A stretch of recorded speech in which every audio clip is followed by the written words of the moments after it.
আজকের এই ভিডিওটাতে আমি তোমাদেরকে দেখাবো যে আমি আশীর্বাদে কি কি গিফট পেয়েছিলাম, প্লাস ওদের বাড়ি থেকে আমাকে তত্ত্বতে কি কি পাঠিয়েছিল, আর ও যে আমাকে গিফটটা দিয়েছিল সেটা তো আমি তোমাদের এখনো দেখাইনি, সেটাও দেখাবো। তো চলো ভিডিওটা স্টার্ট করি। তো সামনে আমার এতগুলো গিফট ছিল যে আমি তো ফার্স্ট কনফিউজ হয়ে গিয়েছিলাম যে আমি কোনটা থেকে স্টার্ট করব। তাই ভাবলাম ফার্স্ট তত্ত্বতে ওদের বাড়ি থেকে আসা শাড়িটাই আনবক্সিং করে দেখি। আর শাড়িটা খোলার পর তো আমি ভীষণ খুশি হয়ে গিয়েছিলাম, কারণ এই কালারটা আমার ভীষণ পছন্দের একটা কালার। নেক্সট আমি এই চকলেটের তত্ত্বটা আনবক্সিং করে দেখছিলাম, আর এর মধ্যে খুঁজছিলাম যে আমার ফেভারিট চকলেট কোনটা।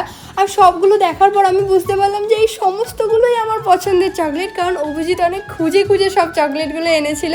অ্যান্ড এই টাইমে পুচকেও চলে এসেছিলো, আর ওকেও আমি একটুখানি চকলেট টেস্ট করাই, আর ওর মুখের হাসিটা জাস্ট দেখো। এরপর বাকি তত্ত্বগুলো আর বাকি সমস্ত গিফটগুলো আমরা এক এক করে আনবক্সিং করতে শুরু করি। তবে এই শর্ট ব্লগের মধ্যে সমস্তটা দেখানো সম্ভব নয়, তাই এই রিলেটেড একটা ফুল ব্লগ নিয়ে প্রিয়া মিত্র ব্লগ চ্যানেলে চলে এসেছি আশীর্বাদের গিফট আনবক্সিং। তো তোমরা যাও গিয়ে দেখে এসো, আর ভিডিওটা কেমন হয়েছে সেটা কমেন্টে জানাতে ভুলো না।